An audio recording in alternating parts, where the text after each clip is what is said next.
before opening up to the panel, I want to read out a quote from John Aikenberry of Princeton, the author of A World is Safe for Democracy, who said, quote, "Internationally, it's a world historic moment. America's role in the world and the organization of the global system is also on the ballot.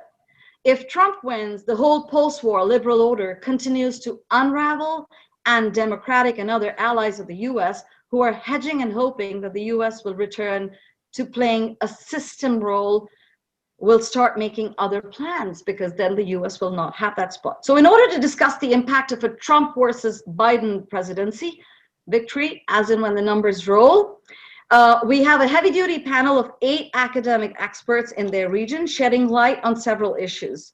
The panel, as you may have all seen already in the invitation, I don't want to go over the names to not lose any time, but I will quickly make a short comment on each of the panelists for those of you who don't know some of them.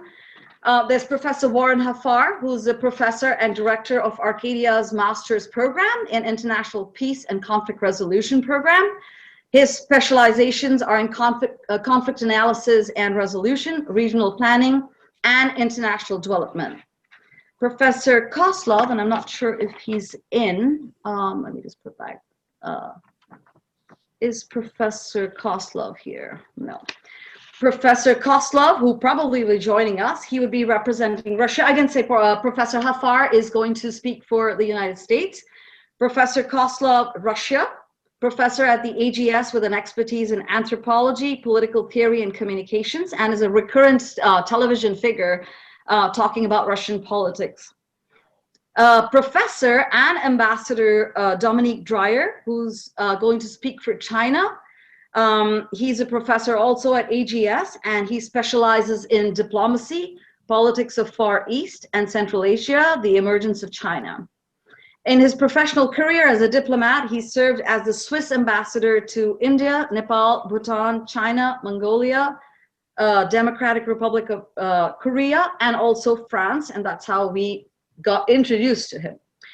Ambassador Michael Einik, who will speak for, I guess, Europe as a whole, and then he'll break it down into Eastern, Western, Brexit, or whatever else. He is a professor with us at the AGS, teaching classes on diplomacy and foreign policy formulation. In his highly decorated career as a diplomat, he served as executive director of the Science and Technology Center in Ukraine, deputy executive director for partnerships and sustainability, international science and technology. I should stop. It's a long list. So he's highly decorated, and we're pleased and happy to have him amidst us. For Iran, we have Professor Mariam Habibi. And I guess when I call your names, you can maybe just do a little wave sign. I don't know if you all know the little icons there. You could do that if you'd like to play around a little bit while I speak. She's a professor at the American Graduate School, author of many publications, books, and articles, and an expert in the history and politics of the Middle East, French, British, and Russian diplomacy in the Middle East, particularly with a focus on Iran.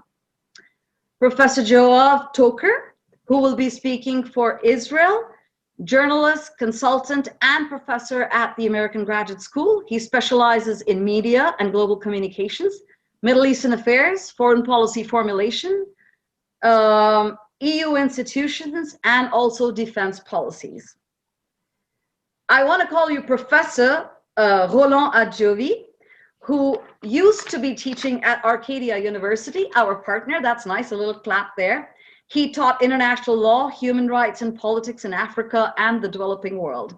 He's also a jurist, assisting clients to litigate before the international tribunals for labor rights, human rights, etc. And this is just stuff I've kind of had to stalk you to get all of this. He worked for the UN and the International Criminal Tribunal in Arusha, Tanzania for many years. So good to have you on our screen. And I guess for Africa, which is what Professor Roland Adjovi is going to be speaking, we do have also Professor Douglas Yates, who is not listed as one of our panelists, but he didn't think he would get confined. He was optimistic about that, and he got confined, and so he thinks he'll be able to attend the talk. So we'll just add him as an additional commentator for Africa. Also professor at the AGS, appears regularly on television, sometimes even in French, has several publications. His fields of expertise are African politics, politics of oil, French politics, democracy building, international conflict and research methods. I think the students on the screen will know Professor Yates. And the Master of Ceremonies I have been appointed to be. My name is Ruchi Anand, originally from India, and then now I have no idea where I'm from because I have a multi-layered identity, so I call myself citizen of the world, but I will be representing India and speaking on behalf of, I guess, the Indians, or the Indian foreign policy. So real quick, before I get going, rules of the game, and I think most of you have it, but some of you might not have received this email. Each panelist will speak for about 5 minutes, 4 minutes really focusing on the region or the country that they have agreed to speak on, and a minute if they'd like to delve into sort of the impact of a Trump versus Biden presidency on the world order, something like that. Once the panelists are done, we'll open up to a Q&A session. Feel free to keep the chat function open. You may chat with all or privately to me. If you have questions that you'd like to line up, just keep sending them in, and I'll try to keep on track of everything that I think I'm multitasking, including 2 kids who are in some part of the house. But I will keep track of your questions. I'll list them out, and I will call you in priority, in order of priority, and what you've written to me. All right, for those of you who are going to ask questions, I did say this earlier, but quick repeat, I would like you to ask close-ended questions that are not very long drawn, if you can avoid that.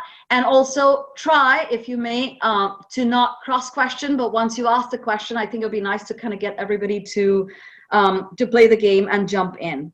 And by the way, rules of the game, masks are not compulsory, they're not mandatory, optional, so I don't see anyone in mask, that's okay. You are allowed to have a glass of wine, either in a wine glass or, if you like, in a coffee mug, like I am about to do. And then, of course, keep using the chat function if you have any election results that you think are pertinent, because I'm sort of cut off from my television screen for the moment. So I guess to begin with, I will invite Professor Haffar, Haffar, if you want to take the floor and illuminate us on sort of the American implications of the Trump versus Biden presidency. Over to you. Sure, and thank you, Ruchi, and thank you for everyone who's on the panel, and a special kind of thanks to Serge Nicholas for joining us this evening over there. Right out of the gate, since you did such a good job, Ruchi, of setting out the rules, I'm going to break them slightly and just make the claim that I don't feel like I can adequately represent the United States. So I think what might actually be more useful is to do some commentary on the perspective from my field of peace and conflict resolution. I am coming to you from Pennsylvania, which has received just an awful lot of attention. And just to pick up on Ruchi's comments about setting the stage for this election, just kind of personal observation, I have seen nothing like what is going on now in the US. The phone calls, and I've actually got a, I'm in Pennsylvania, but I've got a cell phone number from New Jersey, which means that I am getting bombarded with phone calls from both the Republicans over in New Jersey and the Democrats here in Pennsylvania. We have people knocking on doors. We have planes flying overhead with the kind of old beach banners that say, vote like your lives depend on it. So there is a level of engagement, which is a great thing, around this election, which is unprecedented. And it's not just in the United States, quite rightly, it is around the world. And there's a lot of reasons for this, right? I mean, some of these are not going to be a surprise to anyone. To have a professor who studies and specializes in peace and conflict resolution to be talking about all of the indicators of a world gone wrong since Trump took office. I mean, we really can look at some kind of macro level indicators, the doomsday clock that some of you might be familiar with. sponsored by the Bulletin of Atomic Scientists, is the closest to midnight ever. So we're actually 100 seconds to midnight, which would signify as kind of global disaster. The United States was actually labeled as a backsliding democracy by the Varieties of Democracy Project, meaning that we are headed into autocracy. And I think we've seen a lot of indicators for this. So I think these and other indicators, coupled with the fact that the world does look to the United States still for leadership in the world and to support international systems of cooperation, those have been systematically being eroded, not entirely dismantled, but certainly discredited and definitely diminished in their stature, whether it's the World Health Organization or UNESCO, or you could pick any of these international organizations that are really in need of supporting at this time. So I'm watching the clock. I've got a stopwatch here, Ruchi, so fear not. But the list of international crisis points is long. So Korea, China, Russia, Ireland, not Ireland, Iran, principles for international aid, climate change arrangements. These are all things that Trump has kind of turned his back on. So just real quick to this question, going forward, if we've got a Biden presidency, it's a time for healing and it's a time for rebuilding. Not the world order that we had before Trump, because that was problematic too, but a reassertion of international collaboration that I think this crisis in democracy that the United States has been going through will hopefully bounce back the other way and recognize both in the United States and globally that the future for our planet is on strengthened collective organizations to help guide us, not in nationalistic silos, not in partisanship, and not in kind of money-making schemes. So that might seem a little harsh, but I do think that the distinction between 4 more years of Trump and 4 more years of Biden is really pretty clear.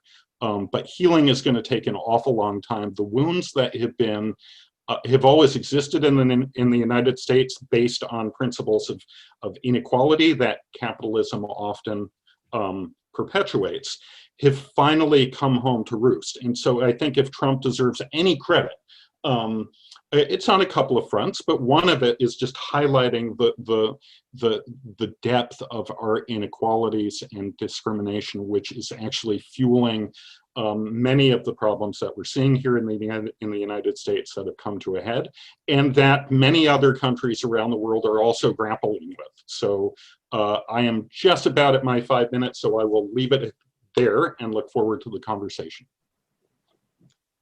Thank you, Warren.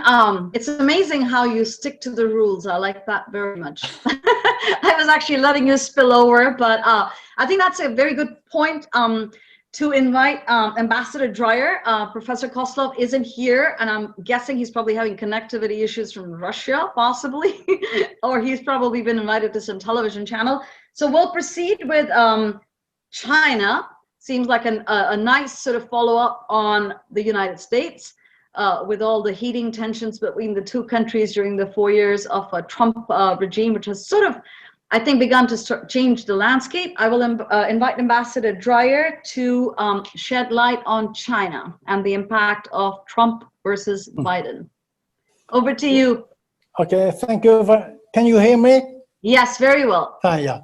Okay, thank you very much, Ruchi, and I'm very glad you invited me to this panel. I hope I can make a valuable contribution.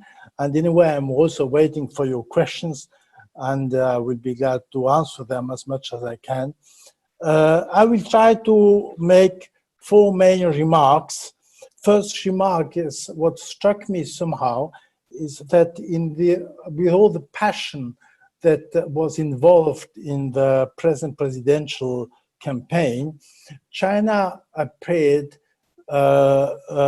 somehow more on the margin. I think it has been the tradition of all the presidents or all the campaigners for presidential elections since the 70s to put a heavy stress on the policy with China.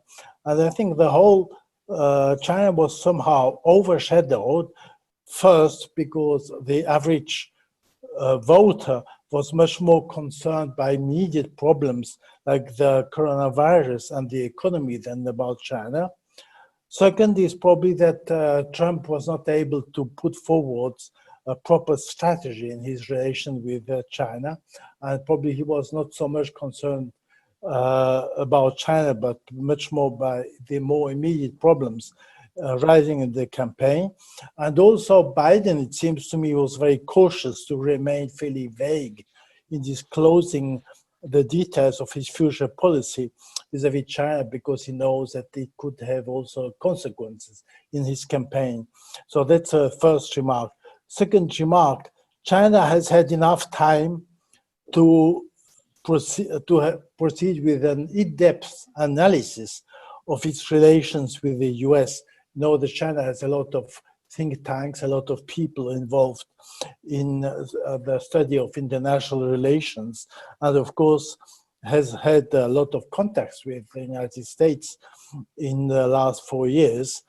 And so they can have been able to draw some conclusions about the 4 years of Trump's policy towards China.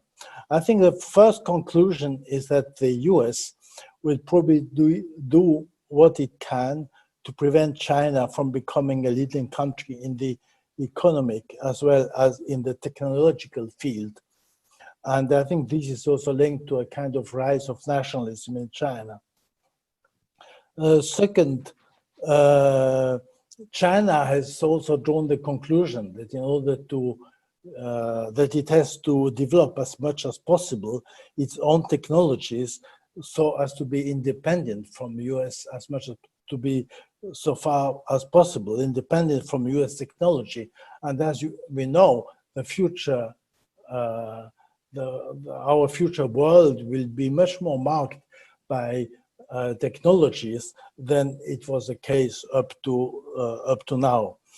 Third thing is, of course, China is still very much convinced that it's important for it to be involved in the globalization of the world economy. China has enormously benefited from the globalization, and I think it is very clear that they want to keep on being involved in further globalization, being much more involved in the world economy.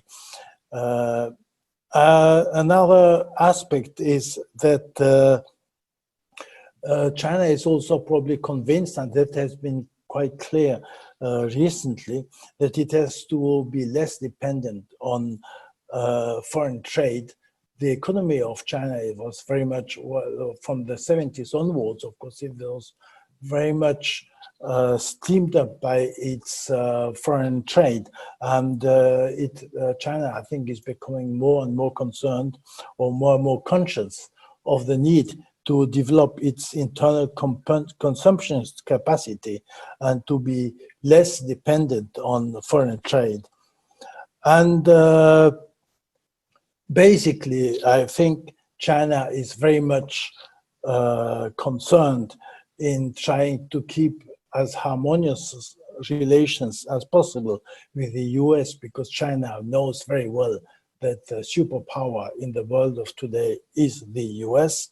And I think in whoever is president, but especially if Biden becomes president, I think China will do its best to try to redress the kind of impasse in which these relations are now stuck.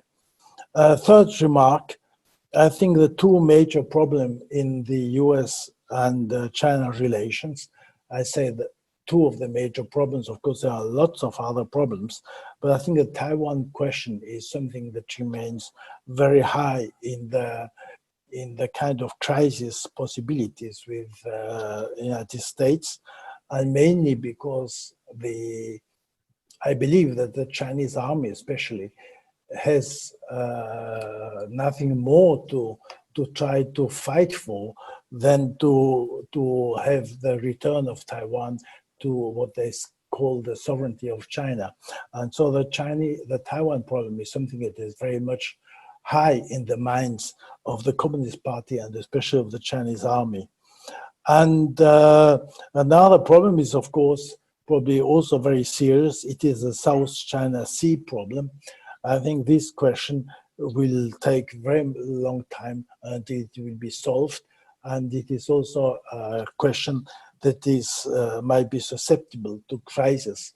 And even, who knows, I hope not, but I mean, it's not impossible. You might have military conflicts in relation with that. Last remark is that China's policy for the next 3 or 4 years, I think, is basically set. It's unlikely to change whoever is president of the United States.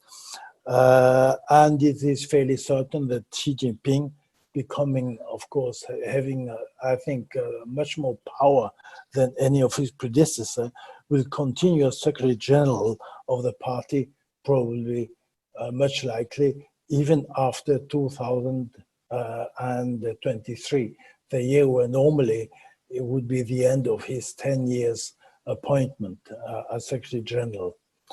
These are the remarks. I don't know whether I have exceeded my time. Maybe not, but maybe it's even better so. You're fine, Ambassador Dreyer. If you wanted, are you done? Yes, I'm done, yeah. All right, great. Thank you very much for that, Ambassador Dreyer. As you were speaking, I already have a question lined up for you, but I would like to get done with the panel before we take questions, to not sort of, miscalculate the time that we have. So I'll try to manage this well. All right, thank you very much, Ambassador Dreyer. I guess from here we're going to move to Europe. So I invite Ambassador Einik to start. Okay. I'm here. Yes, I just had to put myself. All right, Ruchi, thank you very much. I appreciate the opportunity. About Europe and the US election. Obviously, the Europeans have been looking quite a bit at the US election process unfolding. There's been a lot of analysis, a lot of comment. But basically, I think for Europe, there's an awareness that the US, regardless of who wins today, is going through a process of transformation of some sort. That either president for the next 4 years will be a transitional personality, and there's still, as Warren was saying, there's still a lot to be settled in terms of where the future is of the US. So the Europeans see the US as being predominantly preoccupied with domestic issues, and to the extent that they will be forced to look at international matters, it would be for crisis areas as, for example, China, the Mideast, if they're forced to, etc. In that context, the Europeans, I think, have gotten, as we would say, a cold shower during the Trump administration, and they realize that they have to do a lot of soul searching on their own to see what role and what position they want, and they can carve out for themselves in the world in this process of reevaluation. I think on the basis, though, generally, and then I'll look at sort of some specific countries, I think generally, given the rather antagonistic approach President Trump has had towards the EU, for example, that the overall sense is that Europe would prefer a Biden presidency, and for two reasons. First of all, I think it's the issue of the continued war on science and technology that has come out of the Trump administration. A Trump win, I think it's perceived as giving him a mandate to continue to politicize the US science community as well as the US diplomatic corps. And for the Europeans, not having the US on the same side of the table in terms of climate change questions is becoming an increasingly serious matter of concern.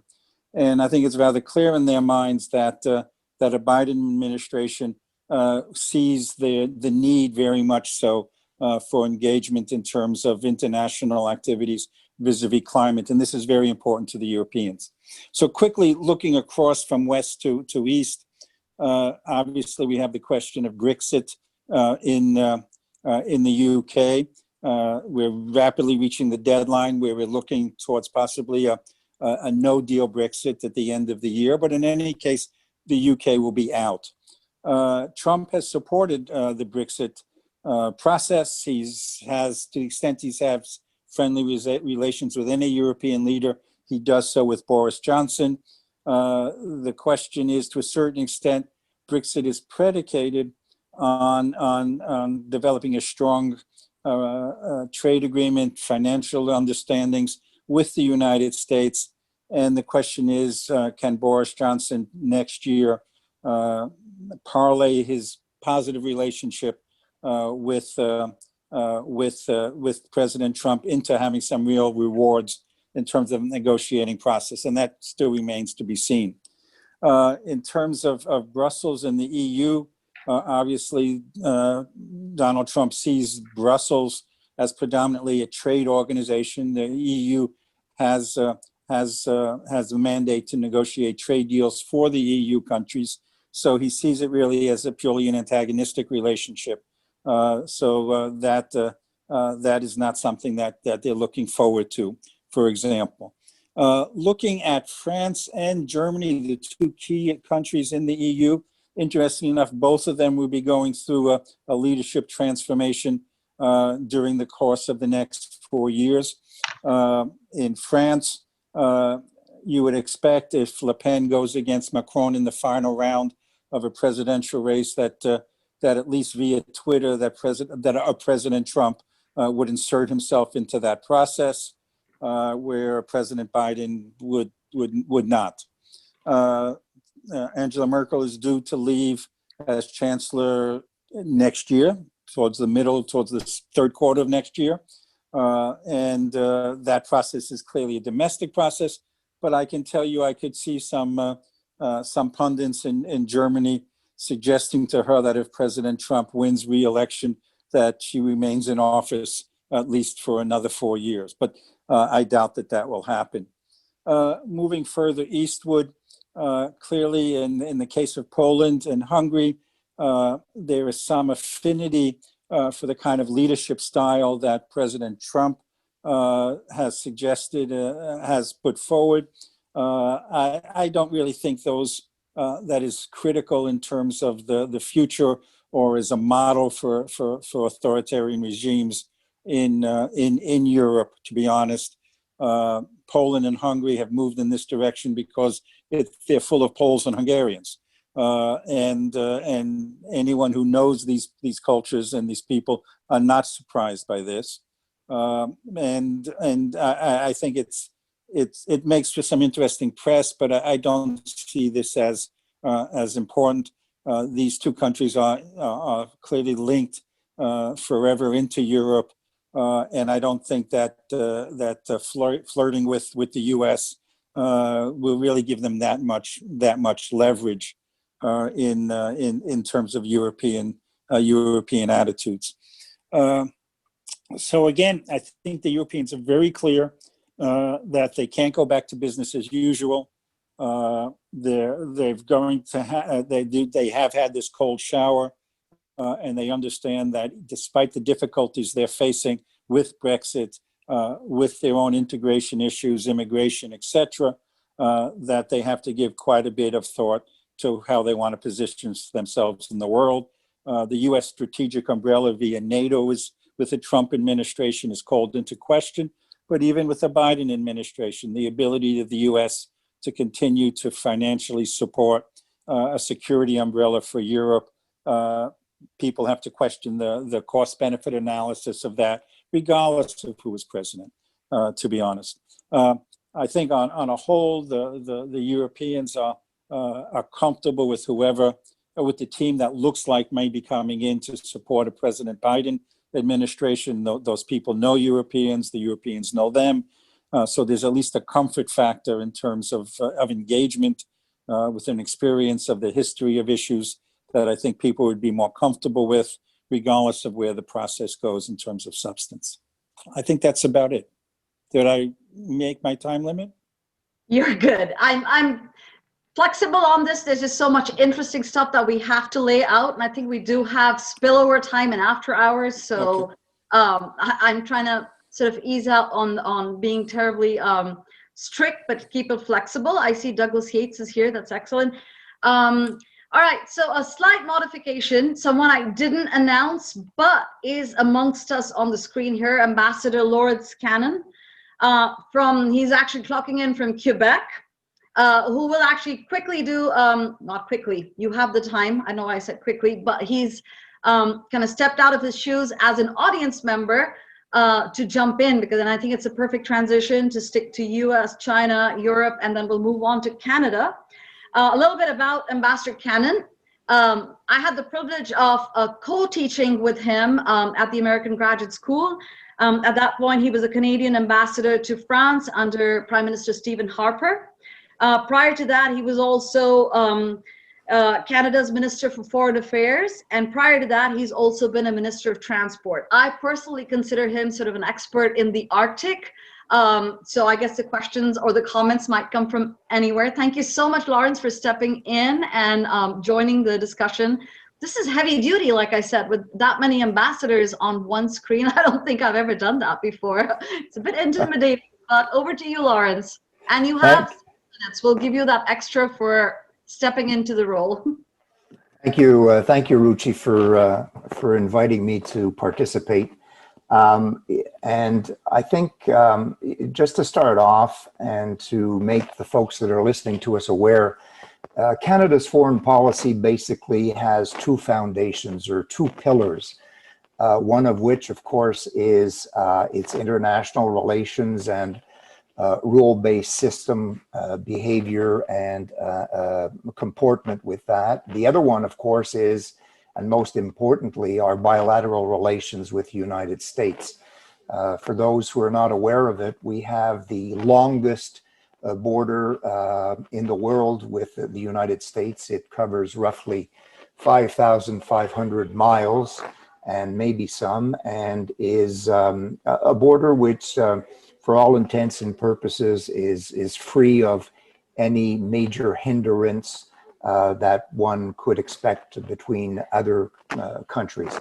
I'll say that as well for Canada, which is an exporting country, we produce therefore more than what we initially take in or use. And so therefore we are looking to the United States as a major trading partner. And indeed, Canada and the United States are the most important trading partners in the world. To give you an idea of the scope, it's roughly $2 billion a day that goes from both Canada to the United States and back and forth. 400,000 Canadians and Americans go across the border on a daily basis.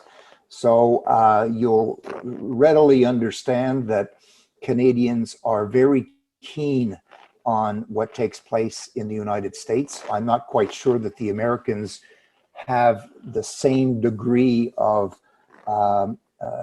interest in what takes place in Canada, but nonetheless, let me point out that a recent survey has indicated that 70% of Canadians, when asked who they would like to see in the next 4 years sitting in the White House, clearly indicated that it has to be Mr. Biden. When you go back over the history of Canada-US relations, no two countries have more agreements in place, going from environmental issues to cross-border security to immigration. Roughly, these agreements are in the vicinity of 900 some odd agreements, and this going back, of course, to the days when both the United States and Canada were British colonies or French colonies. So the evolution of the relationship between Canada and the United States has been a major factor in our foreign policy. Prime ministers, some of them, and presidents have gotten along very, very well. Prime Minister Mulroney back in the 80s, as well as President Reagan, got along extremely well. As well as one could expect, and brought forward a free trade agreement between Canada and the United States, something that had been looked and wished for a great number of years. There have been periods where relationships haven't been very good. I'm thinking, for instance, between Prime Minister Diefenbaker in the early 60s and President Kennedy. Diefenbaker was very upset when Kennedy didn't inform him of the boycott that he put in place. So there have been periods where things have gone very well, and there have been periods where they've gone less well, to use that expression. But I would say that in this election, let's take, for instance, what a great number of Canadians wish, that is to say, Joe Biden, who becomes president on the 20th of January. What are these issues? Well, I think that for Canada, the issue, the more important one, of course, is trade relations. Our free trade agreement, the NAFTA agreement, has been renegotiated by the Prime Minister and President Trump last year. And so therefore, that is something that Biden and Trudeau would not necessarily have to look at. There's the whole question of how do we tackle the pandemic. As you know, the border has been closed to free-flowing individuals going from one side to the other. So that is something I think that both Prime Minister Trudeau and Joe Biden will be looking at, but let it be known that both of these leaders are science-based in terms of their approach to policy making. So there wouldn't be any major problems from that perspective. And finally, the environment. As you know, Prime Minister Trudeau is more or less an internationalist, and I would call a progressive. And in that regard, I would see in the coming years with Joe Biden, who has already announced his intention to re-engage with COP21, he would, I think, find an agreeable actor north of the border with Trudeau on environmental issues. The only problem I would see in terms of contentious issues is the Keystone XL pipeline. For those who have followed this, it is a pipeline that runs from Alberta's oil sands down to the Texas refineries. It was nixed by President Obama. President Trump reinitiated this project, and Joe Biden has said that he will once again put an end to the project. Prime Minister Trudeau is on record for domestic reasons saying that he supports the project. So a number of Canadian journalists and Canadian political officials are looking at this as being probably the first contentious file. But just to close up, I think that the Trudeau government is doing what most Canadian prime ministers have done. That is to say, invite the president to come to Canada as his first sortie, for instance, internationally, before doing anything else. This has been a tradition, a long tradition for a number of years, and I think that the Prime Minister will be sending out an invitation to Joe Biden so that he can come to Canada shortly after accepting, if this is the case, the inauguration. So thank you, Ruchi.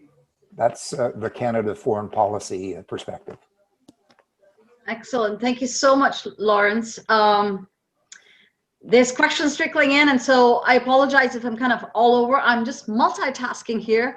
I think you brought up a lot of great issues, and I'm hoping we can save some time for discussion at the end, but we have to get all the panelists in. Thank you very much, Ambassador Cannon. I guess we will now move to the Middle East.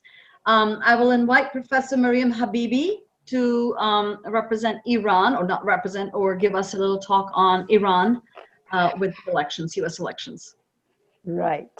No, so let me clarify that I'm not representing Iran. I'm probably representing AGS. That's about as much as representation I do. Well, the first thing I would like to say is Iranians, both inside and outside Iran, are really following the elections very, very closely.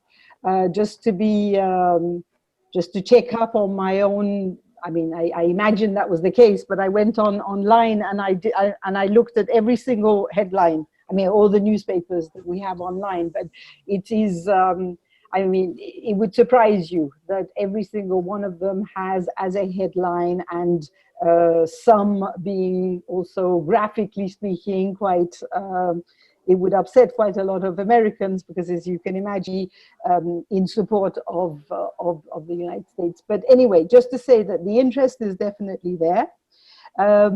Also, just looking at a few things today before this talk, I also noticed that the CBS journalist had actually gone and recently had been in Iran and was interviewing Javad Zarif, who's the foreign minister. And it was very interesting that one of the questions she asked was actually, what is your, what position do you take between Biden, President Biden being elected, or Trump? And I just thought in itself it's quite an amusing question. I mean, how do you, I mean, what can someone like Zarif as an official representative of the country say? And of course he did say that it's up to the Americans to choose. So you'll be happy to know that Iran isn't planning to choose instead of the Americans. Anyway, so other than just looking at it generally and saying the interest is there, I thought I'd break up, I'd ask 3 questions and cover it in this way. So my first question would be, let's look at the position of the government itself. And then I'd like to look at what the Iranian people think, if I can speak as much as I can speak in their place. And finally, whether it would make a difference, whether it's Trump or Biden, which I think is also just as important. I mean, and I know up until now, clearly for the Europeans, for the Canadians, for many around the world, there is a huge difference. So I don't want to upset anybody, but anyway. So in answer to my first question, what's the position of the government? Again, both the president, Foreign Minister Zarif, and in fact the Supreme Leader. The Supreme Leader, the occasion was the birthday of the Prophet, so it was a good occasion to actually speak, and he was on television, and he did bring up the American elections. So all major, if you like, authorities are making making their positions clear. And in what is interesting about their position is that in every single one, they're basically saying, really, it doesn't make any difference to us. In other words, the sort of the line to follow is to say that we have our policy towards the United States, and it doesn't really matter whether it is President Trump that we're speaking to or President Biden. I'm not saying that they necessarily believe what they, you know, but this is officially what's being said. In an interview that you may have seen, there was an interview at Al Jazeera with Zarif. Again, he was repeating the fact that what is important for Iran is negotiating with the United States, and it doesn't matter who they negotiate with. Now, in answer to the second question, what about the Iranian people? The Iranian people, it's basically a, I think, well, first of all, what's at stake is first and foremost are the sanctions. In other words, the sanctions and the way that's affecting everybody on a daily basis. And I think with the Iranian people, it's probably, I mean, not that they are voting, but it's probably fair to say that we have our Trump supporters. And the Trump supporters would be divided between the hardliners. Why? Because the hardliners are after more tension, and with President Trump, I think they can expect that. I mean, they've had it till now, and furthering that kind of tension is something that they would support. And the second group of people who would be supporters of Trump would be the opposition. And the opposition is, whether inside or outside the country, basically they see Trump as the regime changer. So that's why they would be Trump supporters. Biden supporters, on the other hand, would be the reformists, in other words, the Zarifs of this world, the Rouhanis of this world, because they are hoping, I think, to be able to stay in power. I mean, one thing which is really important for everyone else to know is that Iran has elections coming up soon as well, in June of 2021, and therefore the reformist position, if they can argue that there is going to be a person with whom these, you know, the joint comprehensive plan of action can be put back on the table, is something that would allow the reformists to try and win on that. And also, I think Biden supporters are the optimists who will put a lot of, they'll actually believe that with Biden things would change. Which brings me to my third question, and I must hurry up, sorry, Ruchi. The third one about whether it really does make a difference. I feel, quite honestly, if I were answering this question about a year ago, I would definitely say a very, very definite yes. I think now, you know, the damage has been done in terms of the fact that the relationship has become so difficult. The economy is so bad and is affecting everybody. Young people are really losing hope. They're the ones that mobilize for, and you know, they're ready to be hopeful every time there are some changes. That it's difficult to see whether Biden or Trump would make a major difference. So just to finish, I've got three scenarios. None of the three are necessarily going to happen, but the very optimistic one would be a President Biden and a re-election of the reformists, in which case, again, it's super, super optimistic, but it would be going back to what gave a lot of hope, I think, for the people in Iran and outside Iran, for this relationship to improve. The sort of mediocre scenario would be a President Biden, but the election in Iran that will put people who are much more hardliners into office, in which case I think we go back to stalemate a little bit. And the darkest one, I get President Trump and the hardliners together, and I don't want to even think about what would happen there. Sorry, having gone over time.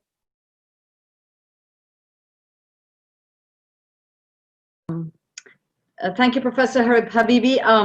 We're going to move to Professor Toker, who will speak a little bit about Israel.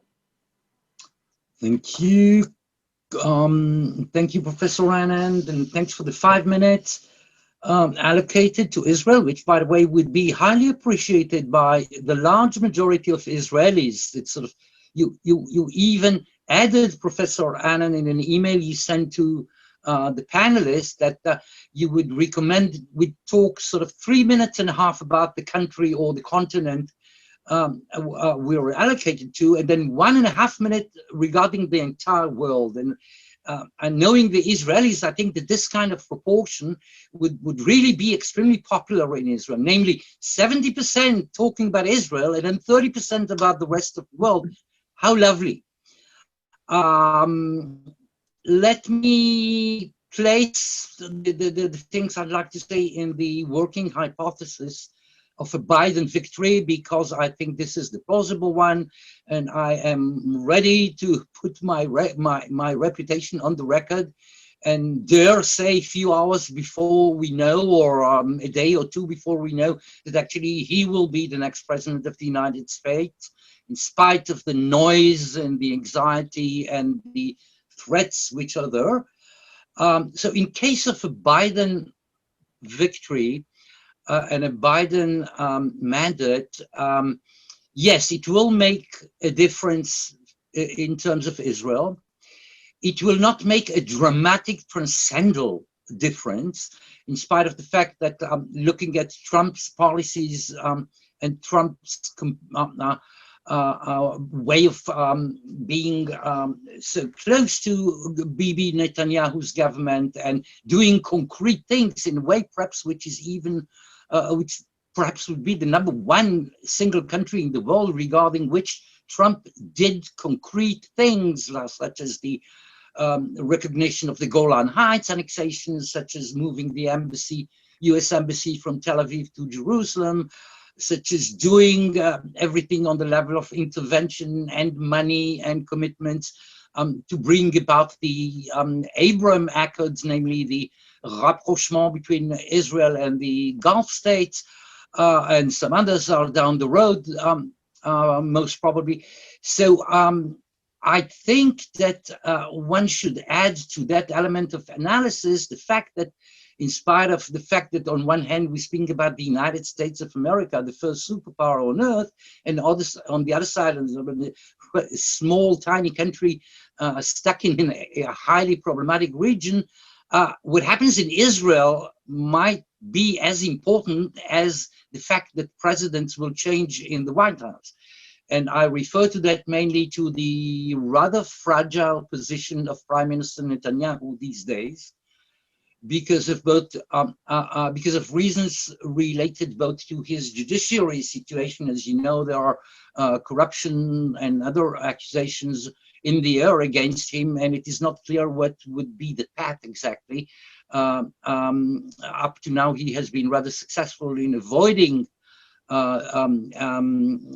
tackling those for real, but it's not sure at all that he'll be able to go on like that for a long period of time.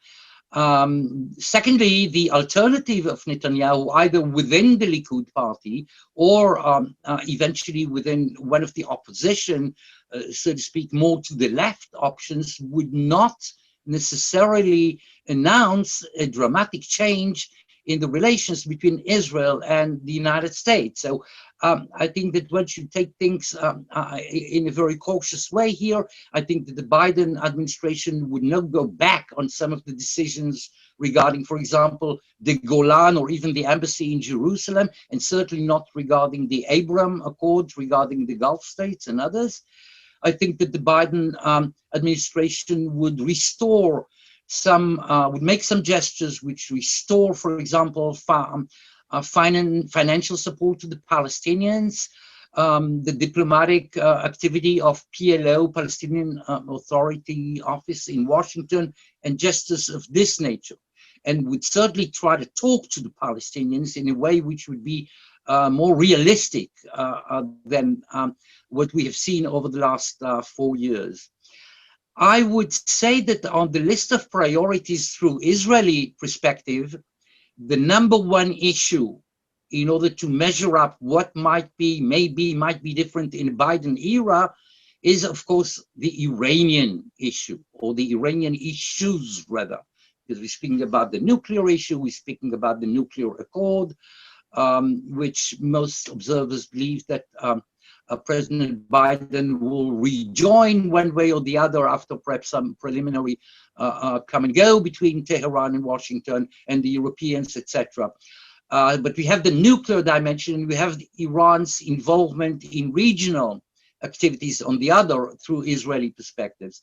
So this is, I believe, the really number one issue. The number two issue would be, and that's somehow perhaps surprisingly when we look at world affairs, would be the Biden administration approach towards human rights minded issues. And that's surprising because, first of all, cynically, we don't believe that the position of regimes regarding human rights is extremely important in international affairs. I think that in the Israeli case, because of indirect reasons, a relatively solid, half of the way solid policy of Mr. Biden regarding human rights aspects, because of, say, pressure within the Democratic Party, or because of the personality of whoever the Secretary of State in Biden's administration will have some meaningful influence regarding the Israeli position, because we'll be speaking about perhaps a change of policy regarding regimes such as the Egyptian one, the Saudi Arabian one, some of the Gulf states, and in a set of equations in which the least you look at human rights aspects, the better the Israelis would feel. Right now, of course, that's a whole of a question as to we don't have democratic countries in the Middle East, and we don't have regimes which really respect human rights in the way in Europe or in the West we are supposed to look at it. But I'm just introducing this element because I have a feeling that many observers are not as aware of this aspect as other. And then we have the classical Palestinian question with eventual initiatives. Cool. And then we have arms deals, and that makes the end of the list, which leaves me 30 seconds for the rest of the world. And regarding the rest of the world, I'll say once, let's be pragmatic. Let's know that the Americans, through great changes or medium-sized changes that they go through, they're not ideological, they are pragmatic, but due to the volume of what has been going on in America over the last 40 years and the implications overseas, it will take time just to breathe, you know, once the change is made over the coming few hours, I believe. But it will take time. And even if it would be clear that America would be closer to options which resemble multilateralism and all that, which makes a lot of sense, knowing who Biden is and who the experts around him are, it will take time to be established. So we should calm down. And I don't even mention the fact that practically all regimes right now are preoccupied by the sanitary situation and all that. So let's just make sure that whatever of our predictions actually come true. It will take time. I would look at it on the range of 12, 18 months from today, rather than a release, if you wish, on these issues on a short while. Thank you. All right. Thank you very much, Professor Toker. 8 minutes there. I'm sorry. I know I'm being an awful moderator or a master of ceremony because I'm having a hard time cutting anyone because there's just so much out there that I think links across the globe. So for those of you who stuck to the 5 minutes, I apologize. I should just let you go. But we have Africa left and then India. And then I think we should have adequate time to really engage in a discussion. I already have some questions lined up. So at this point, I'm going to invite Professor Roland Adjovi to have his 5 minutes. I do have a timer on, by the way. I'm just having a hard time cutting because this is fun, and I'm planning on after hours. So, all right, Professor Roland Adjovi, please. Thank you very much. Thank you all for joining. About Africa, I will say first that there is a great deal of continuity in US foreign policy toward Africa in general, no matter what the regime is, whether it's Democrat or Republican. But as you could see from many aspects, even during our presentation, Africa tends to come last in the US foreign policy. It's not so critical to the US, it's critical on specific aspects. And today I will mention two aspects where African issues are critical. It's trade and security or military, with a focus on terrorism. Under Trump administration, one has to admit that the continuity rule did not work well because Trump is a disruptor. He didn't have any clear set of ideology about what to do in terms of foreign policy. So the first year or two has been very chaotic about Africa, and his rude language has offended many and prevented him from developing any strategy. But civil servants in the administration, in the diplomatic side of the administration, have managed to take over, and there have been, to a certain degree in terms of trade, the continuity I mentioned earlier. However, Trump's America First policy means that the US is less interested in Africa. It's interesting because if the US is less interested in Africa, it means African states are no longer pressured to support the US in their own foreign policy design. They can choose with more freedom who they go with. And that has allowed new actors, non-Western actors in African foreign policy, especially China, extensively. China signed an agreement with the Continental Organization on road issue, on road infrastructure on the continent, which is never seen before. You have also Russia, Russia now is settled in the Central African Republic, which was colonized by the French, which is very wealthy in terms of resources. They are so well settled that they provide the military protection, the bodyguard for the president of the country. So that America first, in my view, served Africans' interests and allowed African states to develop their own policy with a little bit more freedom. You get also in terms of the military, more regional power, taking a stand and showing off their ability to play a role without being influenced by the US. I will mention specifically the Nigerian. I'm currently in Cotonou in Benin, working on maritime piracy.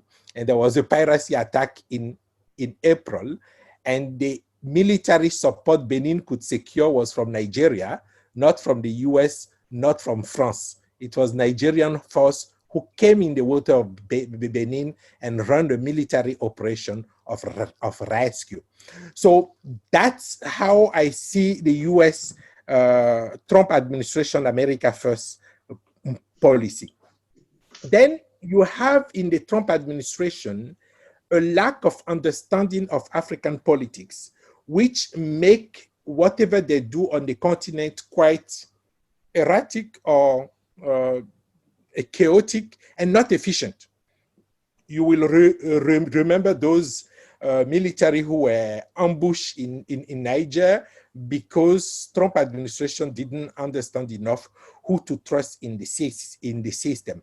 Now, what is going to change on the continent if the outcome of the election is different? Meaning, if we have a Biden administration, what is going to change? And I'll talk about the option of having Trump second term, which is not my favorite. I'm not American. I don't care expressing my view. So let's be very clear. I don't like Trump and I don't expect him to win, but it's for the American to decide.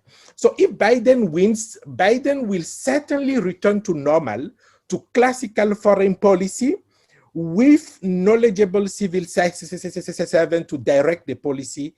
And those two same areas will be the focus. So trade and the security, and a better strategy in terms of fighting the terrorism, and hopefully with better results. Today, the situation with Libya is very chaotic. We don't know where we are going. Mali, the same way, Niger, and this terrorist organization have the Islamic State even expand up to the southern part of the continent in Mozambique, which was not affected before. So hopefully, with a Biden administration, we'll get a more structured, more classical foreign policy, and hopefully better result in terms of understanding and taking action ahead and getting a result.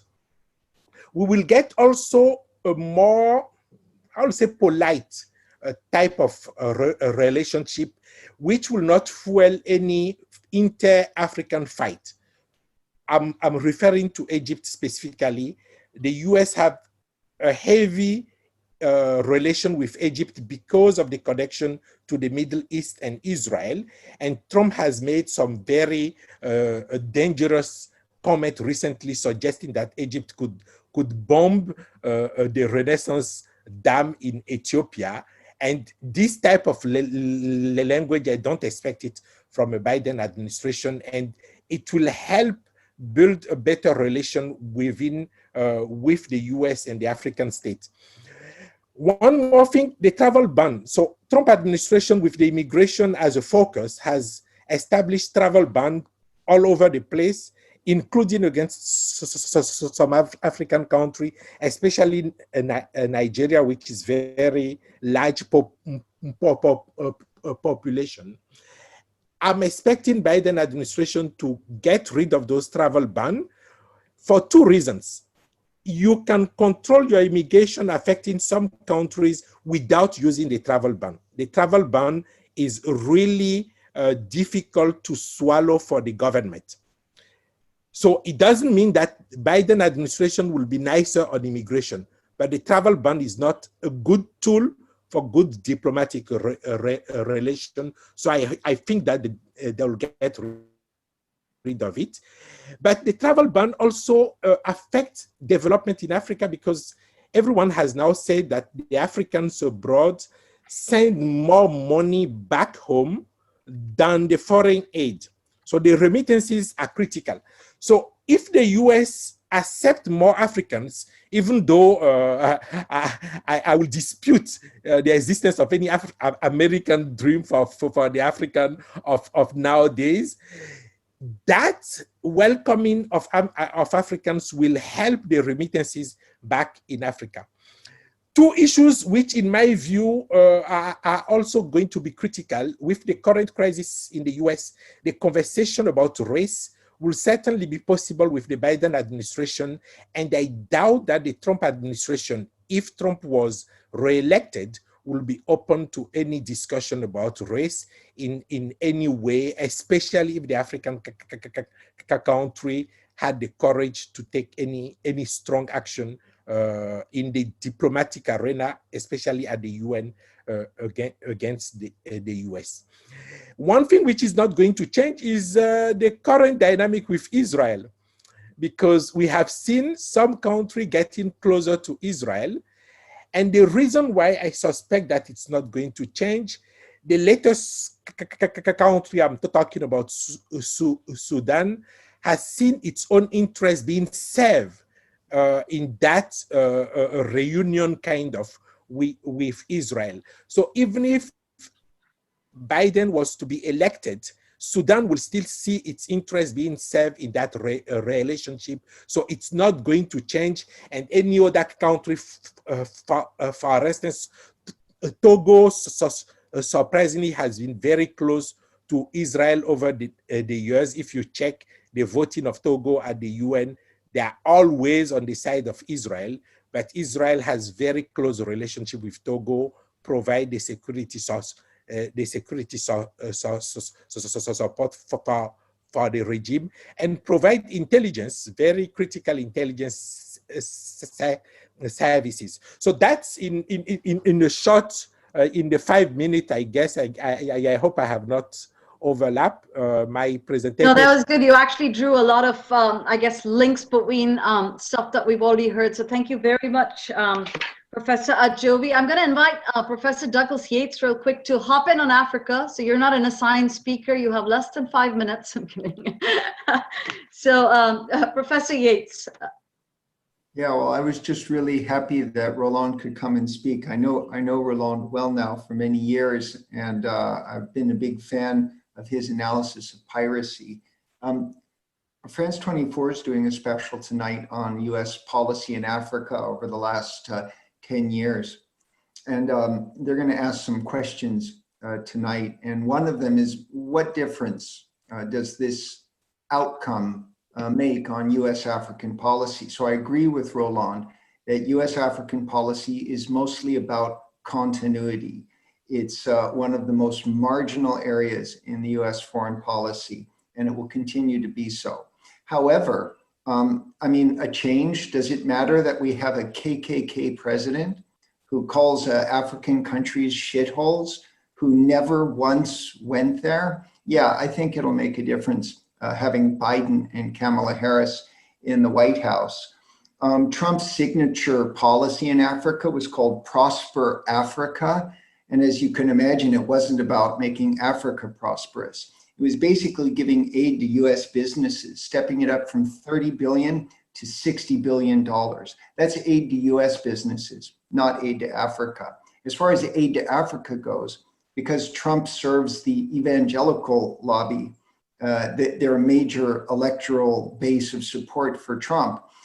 He's cut funding to Kenyan hospitals under a program called the Global Gag Rule.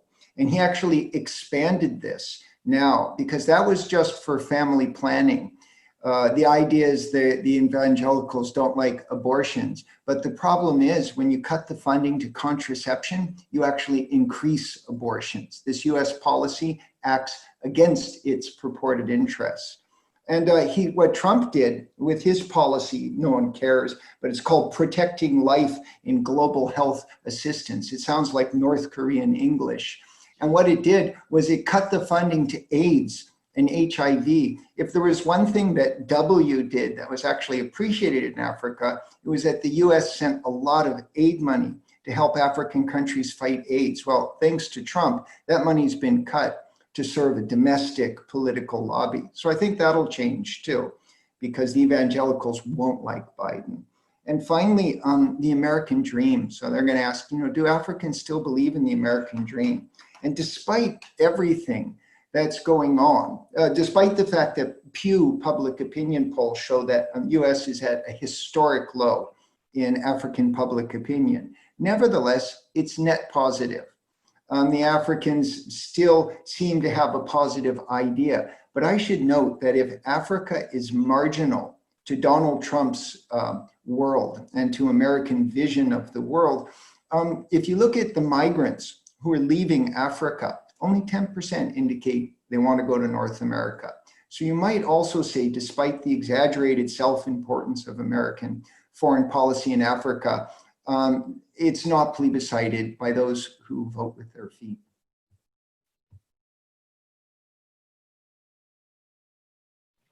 All right. Okay, great. Thank you, Douglas. I know that hopefully if we have discussions later, there's a lot more to chew through, because that was the shortest I've ever heard you. Very precise, very concise. Excellent. Thank you very much. So I know we're sort of over the time limit that I'd set for the panel.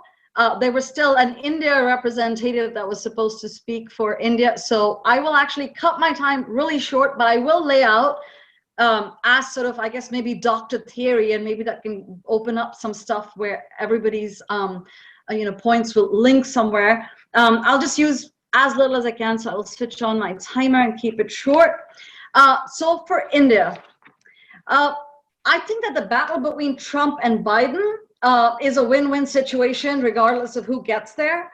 Even if it's not a win-win for Modi, because Prime Minister Modi and Trump have had a bromance that has lasted quite long and has actually really invoked a sentiment of proximity between the two countries. Having said that, India and the US have always shared very strong interest in sharing global security, stability, economic prosperity, all those cool terms, trade, investment, connectivity. So I think being the world's two largest democracies, there's been a lot in common between the two. I think it's important here that I lay out or point out real quick that there's been a huge increase in the number of Indian immigrants in the United States. As of today, I believe there was a 49% of increase from 2010 to now. So we're actually really waiting at the doors for our H-1Bs and green cards. The Indian diaspora in the US is one of the most successful expat community. This is not me saying it, it's quote unquote Indian Express. Regardless of their political preferences, basically, I think India and Indians, because over here, when I say India, I almost feel like Professor Habibi to kind of lay it out. But, we have an interest in a strong US Indian sort of ties. And in the past, we've seen historically that regardless of whether the US has had a Republican or a Democratic president, the ties have sort of really stood through the test of time and have done quite well, have had their highs and lows. I guess the highs, I would say President JFK in the 60s, died in the wool Democrat at the time when Nehru was prime minister. And of course, they have a love story that extends beyond Nehru and JFK, but also goes to Jackie Kennedy, but that's all in those books. Some of you are familiar. And then the other extreme, I guess, talking about Democrats, George Bush, neocon Republican. So through all of that, India's kind of stuck to a very good relationship with the United States. Important to also point out that our foreign policy position has been, ever since independence, of non-alignment. And I think what we've used that for is to sort of really play the game as and when, on an as and when basis. All right, so I'm going to cut through the chase and try to get to the point.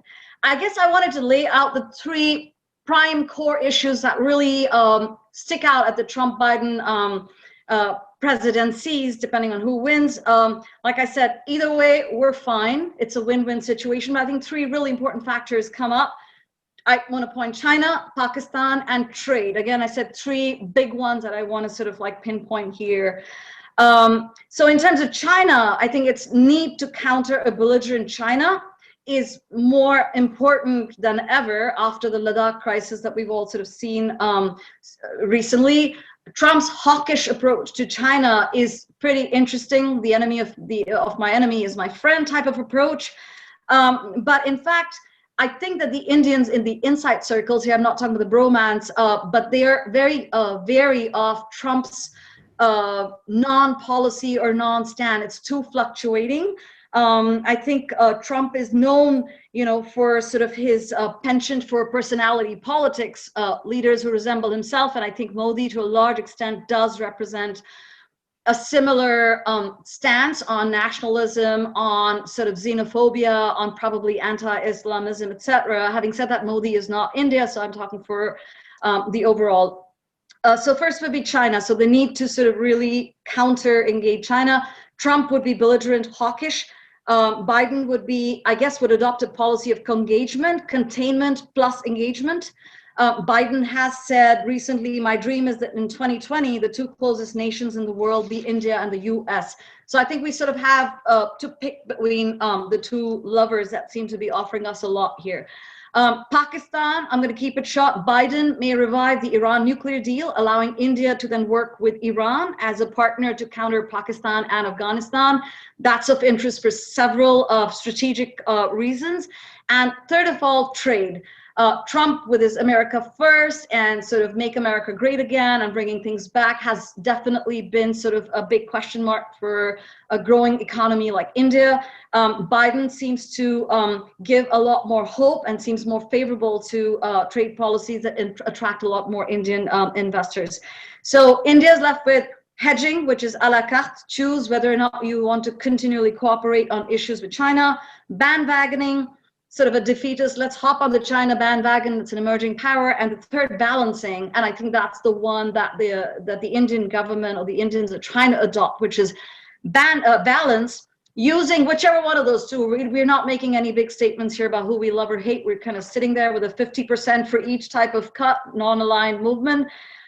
So I think I'm gonna leave it there with just one last thing. 4 frames that came to my mind at the international level. I think Trump represents sort of a chessboard strategy, sort of a zero-sum game type of approach. And the jigsaw puzzle approach is what appeals to a country that loves Bollywood. So we kind of like sort of piecing things together and not being, yes, no type of player on the scene. 4 strategies that come up. We'll have to see what Trump does, what Biden does, because we don't know. Right now, they're both, whichever presidency comes to power, is adopting a pretty fractured world and probably one of the most difficult entry into world affairs, international state. What's been fractured by 4 years of Trump. The Trump presidency will definitely impact what route they go. 4 routes, we'll see where they go. Neo-isolationism, which would be, I guess, Trump or Trump Part 2. Primacy, perhaps Trump Part 2 as well, vis-a-vis China and the rest of the world, including EU. And I think that the 2 other strategies that we have on our palette would be selective engagement and cooperative security. And I see Biden kind of go those routes, whereas Trump's strategy overall, adding India, China, Pakistan, and trade, seems like Trump would not be the favorite. I will stop here. And at this point, I thank each one of the panelists for longer than I had on my initial sort of instructions to you, but I think that was really underestimating what all had to be said. All right, so I'm just reading my notes as they're rolling and that cracked me up. All right, so what we're gonna do now is open up to questions. As you were speaking, there are some specific questions that were sent to me. I don't know Brian's question, but Brian, you have a question for Ambassador Dreyer. I'd like you, remind you real quick, keep it close-ended question, keep it short, and then we're not going to back and forth because I do have a pretty long list of questions and I want to stay on time at least for the closing. So Brian, over to you. Quick question for Ambassador Dreyer. Sure, no worries. Ambassador Dreyer, so the $1 million question before our semester in the spring. All my conservative friends are writing me saying that they think Trump is going to get 340 electoral votes. The $1 million question, as I alluded to, will that mean Cold War 2 if Trump remains the president of the United States? Well, what's your take on that?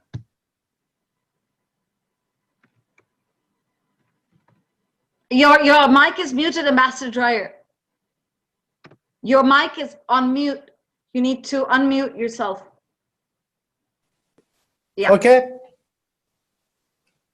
Fine. Well, I think if there is going to be a further, I would say, aggravation of the relations between China and the US, it won't be the same as the Cold War between communist Russia, Soviet Union, and the United States, because ideology will not play a big role in that. It will be just a kind of attempt by the United States to get as much as possible out of China, and for China to get as much as possible out of the United States. So to be very, very short and very brief, I think the relations might, of course, further deteriorate, but I don't think it will be comparable to the kind of state of affairs as was the case during the so-called Cold War. All right, great. Thank you very much for that perfectly worded question and a short answer. And then I think we can jump on that again because I almost feel like asking you a cross question, but I'm not supposed to. The next question is for Professor Warren Haffar, and that would be, from Warren Haffar to Ambassador Cannon. I apologize.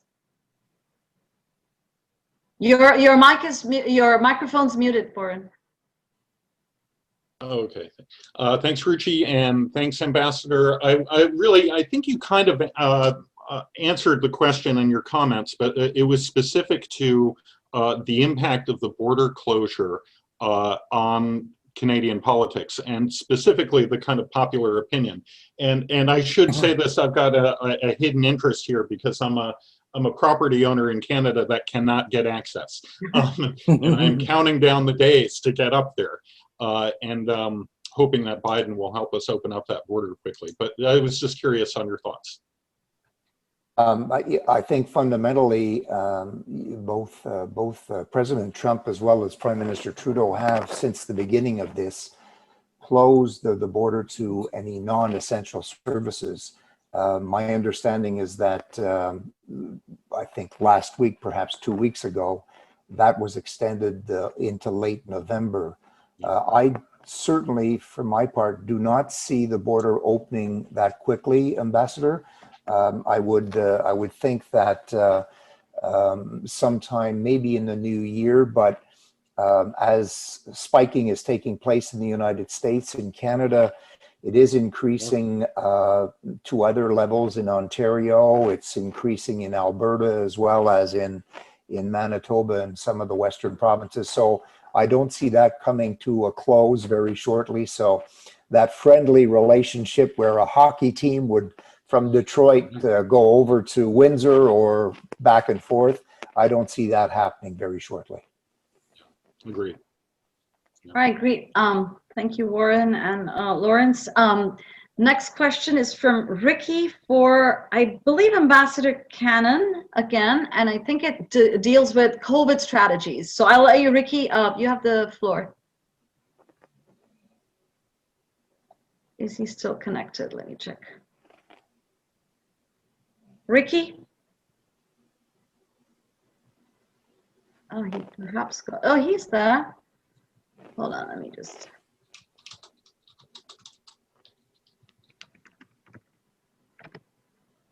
Well, I guess he can wait. Are there any questions on the floor or comments? Warren Haffar has a comment. I'm going to let Haffar. Thank you, Ruchi. Thank you again. So I just wanted to circle back, and this has been an excellent discussion, and I just love hearing everyone's comments and analysis. I wanted to circle back a little bit to something that was said, I think, by Ambassador Einik.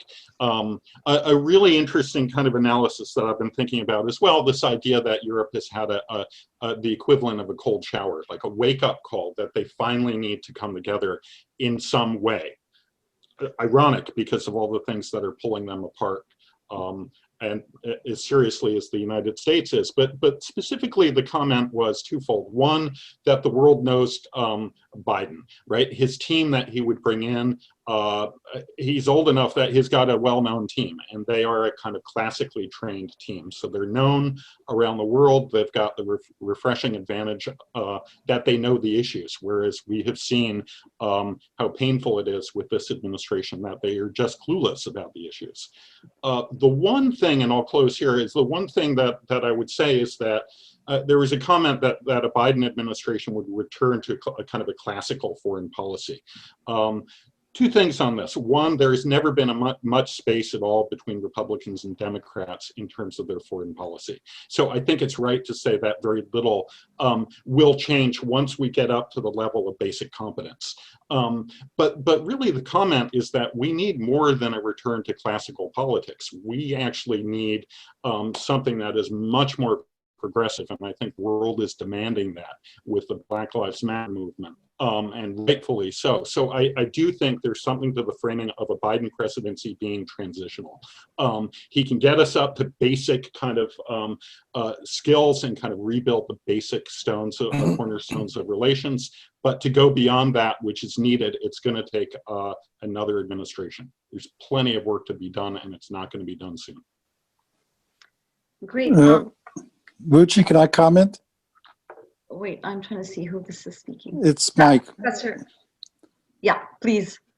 Yeah, Warren, that's exactly the point I was alluding to in a more specific sense since I was talking about Europe. But of course, the resolution of what you're suggesting really is a domestic issue that has to be addressed first within the U.S. You use the word progressive, and I think that's where the challenge is going to be for Biden and his team. He hasn't yet demonstrated how progressive he is willing to be in that context. Though I have to say, though he may not be an intellectual peer with Obama, he clearly is, in my mind, a better politician, given his experience. So it's going to be interesting to see if, in fact, he wins. Can he bridge to that future that you're suggesting is necessary? Thank you. Great, thank you. There's a comment here. Mariam, would you like to chime in? Yeah, Mariam Cochran. Mariam Habibi was wondering if it was her, but it's an ex-AGSer. Go ahead, Mariam. Ex-AGSer. Thank you very much to all the panelists. It was really very interesting to hear your perspectives. I'm curious, as an American myself, also French, but you know, born in America, this election feels really personal, and I feel like the current president has been really setting up this election to where he wins whether or not he wins or loses, and it feels like a test of American democracy. And I'm curious if other countries see it that way as well, and if they feel like there might be some sort of a fallout in other countries, and that you know, if the election is contested, and I mean, who knows? I feel like it's 2020 and anything could happen at this point. But you know, are other countries worried about you know, the possible impact of the weakening of democracy in America? Anyone like to respond to that? A comment, or I think at this point I'm kind of letting you all jump in. I'm just trying to let the discussion flow a bit, which is not terribly easy on screen, but if anyone wants to respond to Miriam's comment, feel free to. Otherwise, I do have a few other questions waiting. All right. I don't know if y'all can hear me. Edgardo, yes. Can you? It's choppy as it used to be, but I just joined. I can. Well, as some of y'all know, I'm coming in as a historian, so I tend to see things in a long way. And considering that only as short as the 1960s and 1970s, you had many people that were disenfranchised, minorities, African Americans. To say that the democracy in America is weak, your connection's very bad. I would argue that it was never that strong. So, considering that for a long time, you had women who couldn't vote, that I think that for a moment we peaked at something very your connection's very we are bad. in the slide down. Do you hear us? Your connection's very bad. So I'm sorry, we only hear an echo or a cracky voice. If you want to ask a question, why don't you type it to me on the chat, and I'll ask it on your behalf. All right. I actually wanted to read back Miriam's comment and maybe respond to it. As an American, this election feels like a test of American democracy. Do the panelists feel that this is a test of American democracy?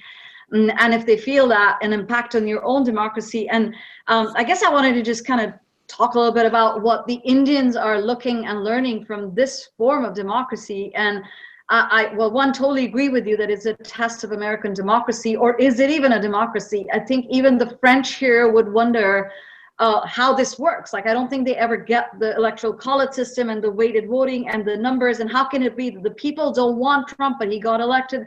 So I think that really brings a discussion that a lot of us have had in a theories class, but I think belongs also here. You know, we use democracy so loosely that this literally, I mean, the range of democracy has to be like really large, because this can be totalitarian for any government. And talking about the Modi and Trump romance, what India is learning from this kind of democracy, I think, is the abusive use of power and the normalization of hatred when it concerns foreigners, kicking them out, stripping them of their human rights in the name of national security, putting up sort of the flag every time there's a small issue to kind of wave the dog in a sense, put all eyes out. So it's a very unhealthy and a very dangerous, and personally for me, precedent that I think that this administration unfortunately has already set, and I'm not sure it can be undone. So I'll just wanted to comment back on that. Ricky, if you're back, you said you were logging back in, and if you're hearing me, if you'd like to jump in now, you may. Sure. Thank you for, of course, being a part of this. Ambassador Cannon, my question is with regards to Canada's handling of the COVID-19 pandemic. I'll just read out my question. What have been some of the major differences in COVID-19 management between Canada and the way the United States has handled it? Because I've heard different reports about infection management rates, so I couldn't help but ask. Also, how's the progress on, for example, a vaccine up in Canada versus the others? Thank you. Thank you very much, Ricky, for your question. First and foremost, Canada, just in terms of the governance structure, all health matters fall into the province's hands. So in many respects, this resembles the state's role, for instance, in handling the pandemic. So health matters fall under the provincial purview. This having been said, I think one of the distinguishing features when in the province of Ontario and Quebec, there was a rise in the number of cases pretty instantaneously. The federal government, contrary to the American federal government's chief medical officer, as well as the provincial medical officers, decreed that we needed to distance ourselves, of course, we needed to wear masks. They did close a number of businesses. The government massively came in and on a pro rata basis, I would say, supported and aided the economy and to help it move along. So I think in the first instances, we were probably more agile in terms of responding and listening to what the medical component to our institutions had to say. And pretty well all of the premiers in the provinces, as well as the prime minister, were in support of that, as well as the opposition parties, I must say. So there was not that cleavage that we see in the United States, that we have to open at all cost to be able to make sure that the economy comes back, which is fundamentally Trump's position, versus the Biden position that says, yes, the economy has to come back, but we have to make sure that we're all healthy to be able to go forward. So I think fundamentally, Ricky, that's the major issue, or at least the distinguishing feature that I can see. All right, Ricky, I hope that answered your question. I'm now just really going to open up a chat because Edgardo, who we couldn't hear at all, is asking or made a comment. Considering that our democracy has been historically weak, when as recently as the 1960s, many minorities could not legally vote, perhaps we've been fooling ourselves to believe that our democracy was in a healthy state in the first place, when even in the 2000 elections, it was questionable. So if anyone wants to respond to, again, I think a question on democracy and was it healthy in the first place? I'll jump in, Ruchi. This is Warren, and I think it's a great observation. Since you're a historian, I would go back well before the 2000 election. So I mean, this democracy has always been exclusive to those who have means or are part of a certain ethnic group or whatever, right? So I think we need to take the longer view. And again, since you're a historian, I'd go back to President Wilson's 14 points and the idea about the desirability of self-determination for all minorities. This was something that he was putting through to end at the close of World War I. So we're still working toward this. And sadly, the Trump administration has set us back a great deal. Can I ask a question, Ruchi? Yes, definitely, Marcia can. Good. I was just going to come back to Warren Haffar and ask him, in his view, does he see, under a hypothesis that this evening Biden wins, that the Congress is both Senate as well as the House Democratic, do you see a reform of the Electoral College coming down the road somewhere? Oh, I think that's going to be a fix for the long haul. I think it's going to have to take an immediate backseat to any questions about redoing the Supreme Court. But I do think, I mean, look, there has been a groundswell of engagement by younger people that really look at what's happened to our system and know that it needs to be fixed. So I know that Electoral College reform has been one of the things that's been on that long list. Also, the gerrymandering of districts is something that is also likely, should the Democrats take both houses, that is definitely going to be on the agenda. So Electoral College, we've got reform, we've got a little bit of time before that kicks in. I think it's going to be a little while, but that needs to go. All right. Maybe for this, we have a few minutes left. If there are any other questions, comments, thoughts, or even amongst the panelists, if you have questions, don't hesitate. Monsieur Nicolas, si vous voulez poser la question, vous pouvez, on va traduire pour vous. Ah, okay. But did you send it to me? I'm not certain I saw it on my chat.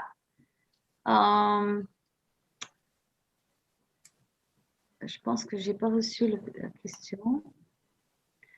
I apologize. Well, while we're waiting, I'm going to try to get this question. Well, I haven't received it yet. So wait, there's a question from Andrea.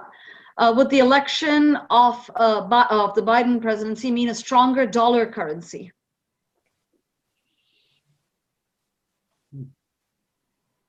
Would Biden bring a stronger dollar? Andreas, I think, is asking. If you're here, you can jump in.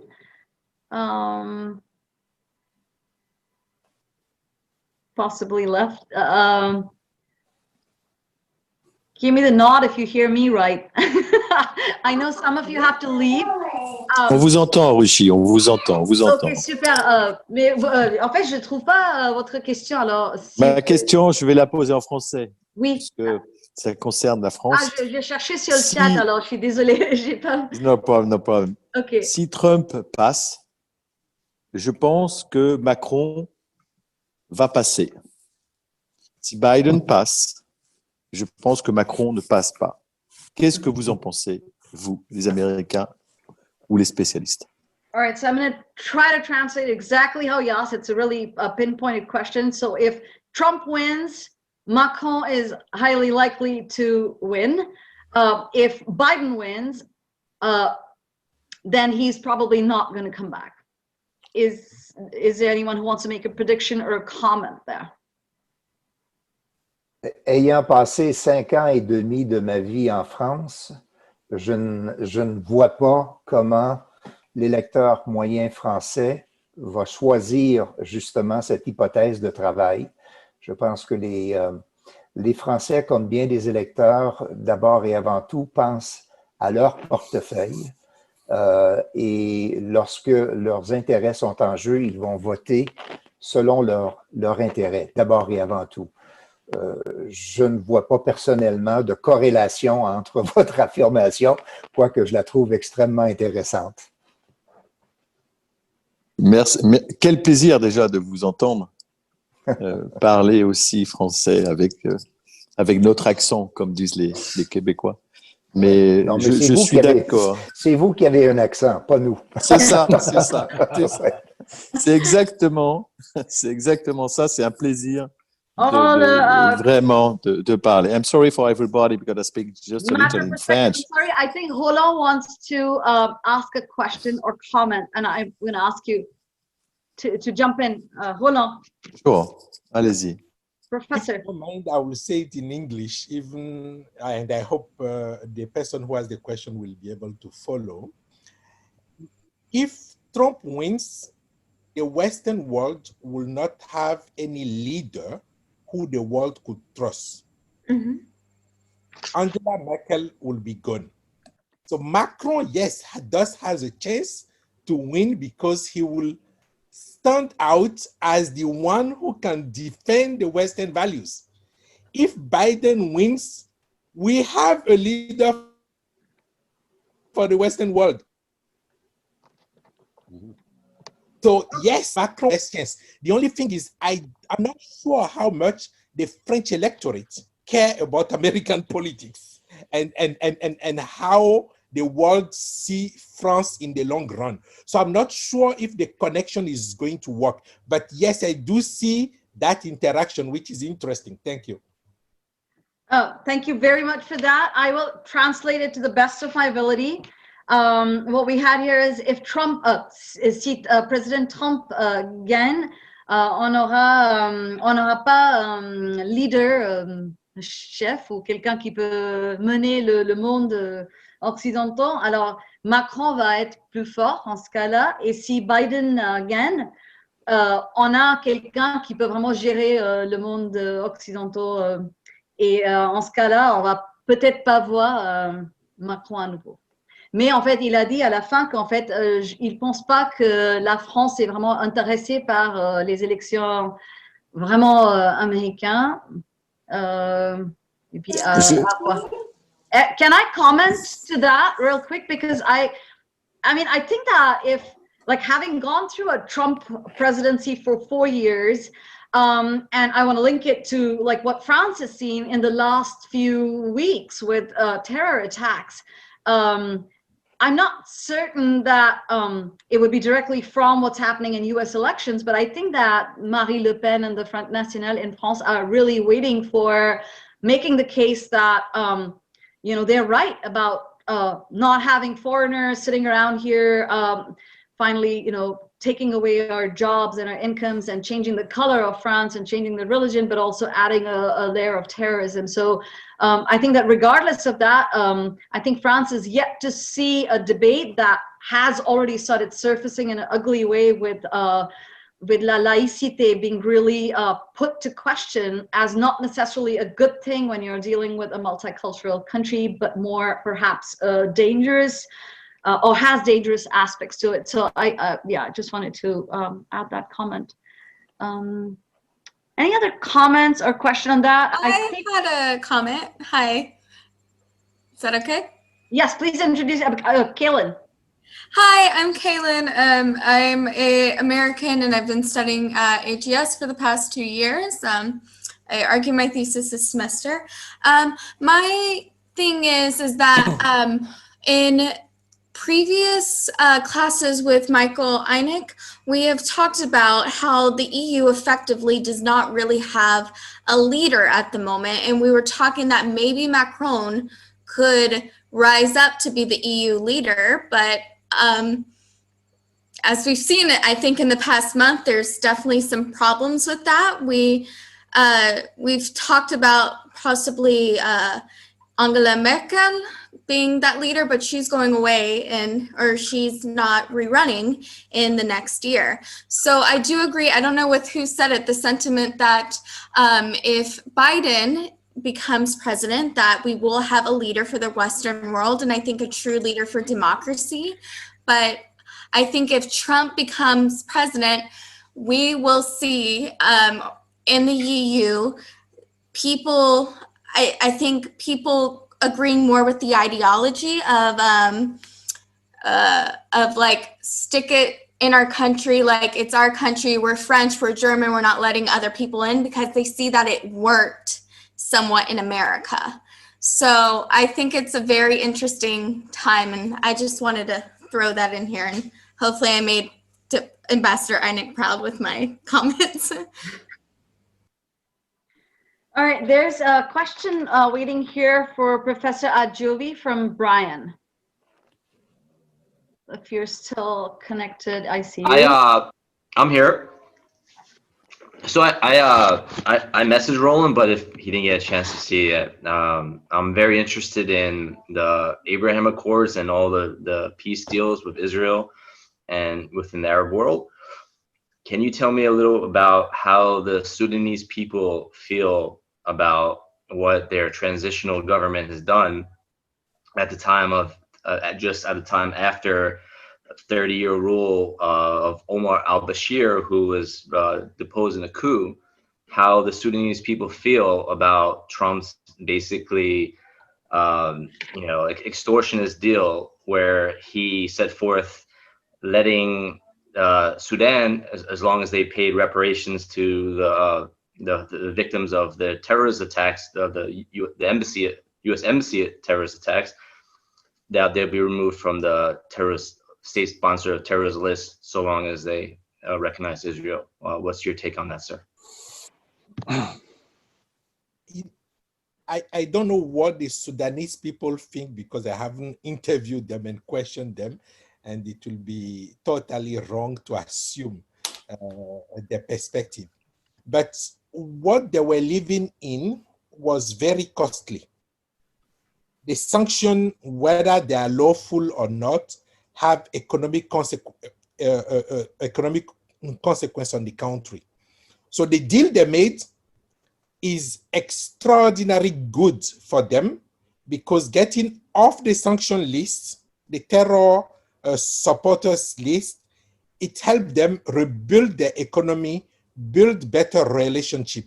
The 300 million that they are going to pay is nothing compared to the benefit they are going to make out of trading worldwide without the barrier, the obstacle of the US sanction. Politically, I'm sorry, my personal view is that the regime has not really changed. these people were already working with Bashir before. Okay, so it's not a new dynamic, a new generation ruling the country. It's just people who were within the system before, who disagree with the strategy with Bashir, or who realize that Bashir was costly for them, decide to get rid of him to change the plan. Because in parallel to the US, they also start a talk with the international community, especially the International Criminal Court. The prosecutor was there about 2-3 weeks ago. And that showed a dynamic we could not have foreseen few months before, even during the revolution. So it's positive for the country, and I hope at the end also positive for the people, because their life might change with a trade and open trade with the world. And thank you. Thank you, sir, for your insight. All right. Thank you, Professor Adjovi. There is a question from Andrea Tassar. Would you like to? Yes, a very last question, 2-second question. Does actually the election of Biden would mean a stronger dollar currency? Does anyone want to take that? Does Biden's election mean a stronger dollar currency? Potentially. Yeah. Look, I mean, one of the problems with a really straight answer here is that the United States is in a financial mess, which most countries are these days. COVID has ravaged this economy. So it's a huge unknown whether or not just a Biden presidency would signal enough confidence to turn that around. I suspect it might, but there's a lot of unknowns in that one. Yeah, I would definitely agree with you as well, Andrea, that I think just because Biden's agenda is, having more trade, getting the economy back, being more globalized rather than slobalized, which is the Trump's sort of campaign of America first. So I think, like Professor Haffar is saying, I mean, just opening up and getting back on the economic sort of engine is going to bring the economy back. And I think there's a huge contrast to be made with like the recession, the 2008-9. There, the economy, had a problem. It failed. There was things going on. Here, it's really a pandemic. So it's like a pause button, and I think it will pick up, but with the right person in the hot seat. And I would agree with you. Having said that, as Trump has been dealing with the pandemic, or has been denying the pandemic, I think that China and Russia are trying to ally with trying to de-dollarize the financial system. So I think that a Trump presidency continuing would possibly lead to that coalition, if you want to call it, sort of get stronger in the economic field. So I'm not sure. I'm not much of an economist at all, but yeah, I'm really playing balance of power theory and what I know about Trump, Biden's agenda to make predictions. And I think I would agree with you if anyone else wants to jump in. But actually, no, before that, there's a question coming in from Blessing also, and Douglas is back from France 24. For those of you who are wondering, Professor Yates just interviewed with France 24, and so he's going to do a repeat performance after Blessing asks her question. All right, Blessing, over to you. Your microphone is off. I need to step away, Ruchi. Yeah. Okay, thank you. Good evening. So I have a question regarding Trump intends to limit the numbers of refugees coming into the US in 2021 to 15,000. And currently, with what is going on in Europe, the terror attack and all that, so European countries, they're being careful and wary about accepting refugees. So my question is to Ambassador Khan, and also open to anyone. So what do you think is going to happen? Because we all know the conflict still happening in Africa, like in Cameroon, and I mean, it's not stopping. And how do you think Canada will be able to have the capacity to accept more refugees? Or we all know what Australia is not a country that is welcoming to refugees based on history. So how do you feel in terms of Canada receiving more, or do they have the capacity, or what's going to happen to refugees? Yeah, so that's I'll answer that question, Blessing, very quickly. Prime Minister Trudeau this week, as a matter of fact, indicated through his Minister of Immigration that Canada was going to take in next year and in the following years a much larger proportion of immigrants than it has done in the past, fixing it over 1 million people. So if you want to come to Canada, you can. Blessing, in fact, Blessing, you'll introduce yourself, write a message to Ambassador Cannon, tell him who you are. She's actually one of our ex-AGSers who's started an NGO of her own where she's dealing with refugees and their well-being. So I think that's where the question comes from. In the interest of time, I know I've been quite terrible at cutting people, but I am sort of giving you a little warning that it is 10 minutes, 10 o'clock and 2 minutes. And so if anyone wants to at this point clock out, I will not consider it rude. So before people start sort of dropping off, I do want to thank everyone. Having said that, I think most of the people sitting here are probably going to do after hours. So I think at some point we are going to try to have like a live screening, and it gets kind of less structured and informal, and I will step out of my role and pass the role to Brianna, who is the president of our Graduate Student Association. So I'll just let her, in fact, close with a few words, but I would personally, as the moderator / master of ceremonies, thank each one of you on the panel for taking the time and having put in the work to come and share with us your insight. And I think we kind of represented a lot.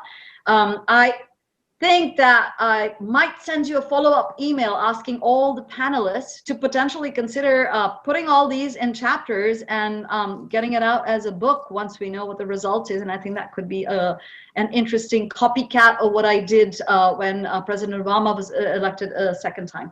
But that's for another day. Thank you all very much. Have a good evening. And I'm not telling you to go. I'm just saying at this point, I'm just passing sort of my cane to Brianna, our GSA president.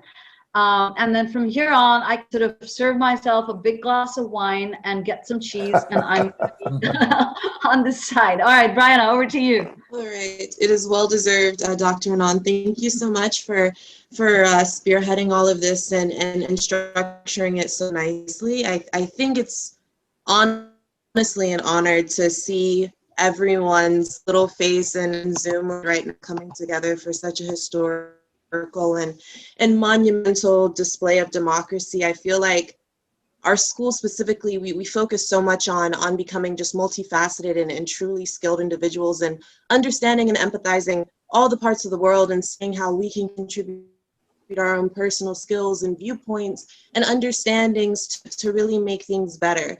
And I feel like being here all together during this time really just shows that, you know, from a reflection of my experience, that the school, to have everyone here and to see all of the faculty and all of the expert opinions, I think make going into this time an experience that is going to be, you know, special and not as intimidating and full of true intelligent thought. And I think that's something that is truly an honor, and it's great to see everyone here. So thank you everyone for coming, and if anybody wants to stick around, I will be hanging out here until midnight, and that is when the AGS event will specifically come to a close, but I'll be sharing a live stream if anyone would like to watch the culmination of the results start to come in with